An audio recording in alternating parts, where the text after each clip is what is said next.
قطعتينا في الطريق وما داسرك ما يعطيك بنادم والو. Come travel with me to Marrakesh. Hey guys, thanks so much for joining me. So today I want to talk about the top fun things to do in Marrakesh. So Marrakesh is in Morocco. I landed in Casablanca and then I went to Marrakesh. How do you get to Marrakesh from Casablanca? There's not like an international airport, so you can't fly in directly into Marrakesh. However, there are some in-country flights that you could take, but also those are a little pricey. I took the train. It took about 2.5 hours. It was a first class ticket. It was $18 USD, and it gets you there super fast. And you don't have to worry about it. So you can kind of take a moment to refresh, recap on your vacation within those 2 hours, and boom, you're in a different city. So when you're in the city, what are some of the top things that you want to do? So Marrakesh has, it's more of a touristy place compared to Casablanca. They have lots of different things. However, they're still in the country of Morocco. So Morocco is a primarily Muslim country. Also, with that, the local language, you'll hear some people speak in a French dialect. French was their primary language back in like the 1900s. However, it's now progressed into Arabic. So you will hear some people speak French, some people speak Arabic. A few people will speak Spanish as well too, as there is a lot of Spanish tourist attraction since it's very close to Spain, so in Portugal. So definitely you'll get a different mix of languages when you arrive. But Marrakesh was a ton of fun. There are a ton of things to do right when you land in Marrakesh. People always think like, I've heard of Marrakesh, but I don't remember what it's from. Well, most recently, Anna Derby went viral, and her story on Netflix went viral as well too. And this isn't what spiked my interest to go, but this was something that when I started talking about my travel arrangements, a lot of people referenced her story as, oh yeah, that's Marrakesh. So Marrakesh was featured in her up and coming most recent Netflix documentary about Anna Derby. As you can see here, it was something where she stayed there. I think the story behind it was like she stayed there for like maybe 10 days and almost got arrested by the police because she was lounging at one of their beautiful resorts, in like one of the most expensive resorts, but she was not paying. So, and don't quote me, I haven't really seen it.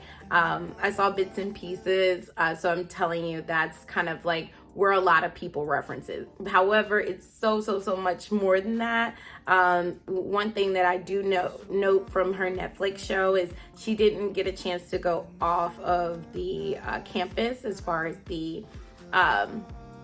she didn't go off the campus for her resort, which is, I think she went to the Ysl Museum and a few other places, but she didn't actually really get to really see Morocco. So definitely this is an experience if you really want to see Morocco. One thing that I want to talk about is the belly dancing experiences. I was so excited to go because I heard they have an authentic traditional belly dancing experience as a part of a dining experience too. So it's not like you just go for the belly dancers. It's something that's integrated within their dining. So when you go, you have there's a lot of opportunity for dining in different areas, and one of the dining experiences that they have is a belly dancing dining experience where they come out and they are come out in the belly dancing, and they have on their head they have like fire candles, and they're dancing, and it's probably about a 30-minute to 40-minute dance, but it's something that's more traditional for one of your more formal dining events. So, and they have fire throwing at some of them. It is amazing. When I tell you, it adds a different layer to your food. It's something you must see. So there's no necessarily a price tag for it because it depends on where you go to actually where you want to go to see it. So I did go to a place called Mirage. They have it as well too. I'll put the other two right here so that you have it available. But this is the experience.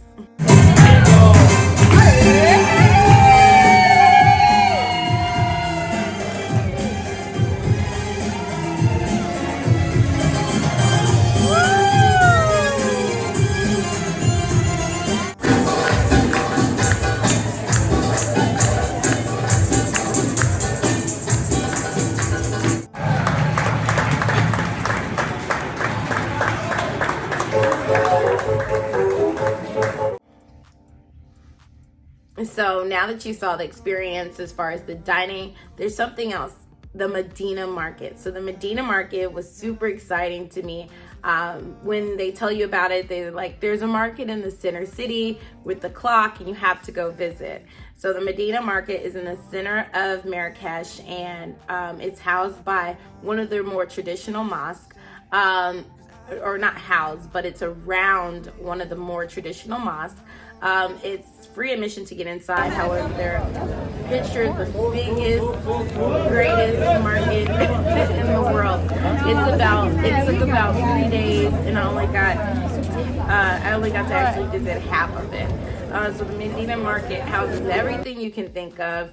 It's super great. It kind of reminds you of like a flea market style if you're here in the US, where you can kind of walk up, name your price points, and you can kind of bargain and have that negotiation vibe.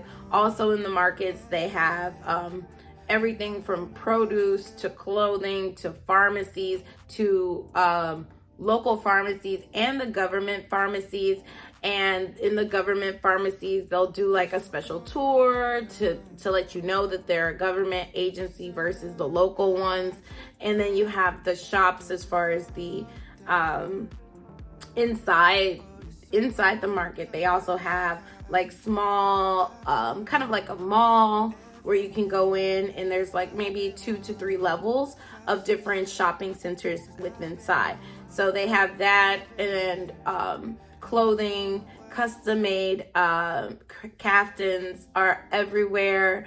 They have ones that aren't so custom as well too, and you'll know the difference based off the price point. They have leather goods, they have jewelry, anything you can think of, just anything you can think of. And then they also have restaurants, so if you get hungry, you can stop in the center and experience that. I actually had the opportunity to go, like I said, 3 times. So I did stop for lunch twice, and one was a beautiful rooftop. You got to see the entire Medina Market. And because I went to during Ramadan, anytime it's time to pray, they have like a signal sound that you'll hear, and you're able to kind of hear the sounds all around the market, so you know it's prayer time, and you can respect that, give them peace, and be with the prayer.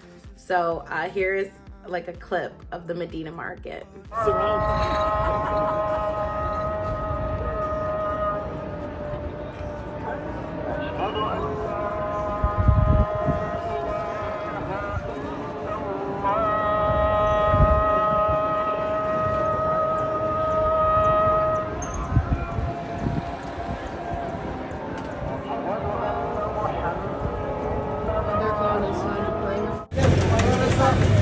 This is the other side of the Medina Market, and it's a completely different experience compared to the other side. There's a lot more restaurants, a lot more food, and the best part about it, the prices are cheaper. Now that you saw the Medina Market, I don't want to miss anything, so I wrote everything down. So also we have Medina Market, the YSL Museum. The YSL Museum is nice. I did a video that I'll post towards the end of this surrounding the YSL Museum. It was beautiful. It was very historic. You got to experience a lot of the history, a lot of the iconic pieces. all for 100 dirhams, which is $10 USD. So it's a really good price. And also there's different layers to your experience if you want like a greater experience. So definitely the Ysl Museum is something to check out as one of the top places. Also, the garden. I absolutely love the garden. The garden is inside of one of their most prestigious hotels there. It actually houses the only YSL store in Marrakesh, but in the back of this hotel, they have a place called the garden. The garden is an exotic garden where you can kind of walk and parlay, but the cafe there was so nice. And I had the opportunity to have tea time there. One thing you'll learn about Morocco, everywhere you go, you are greeted with mint tea.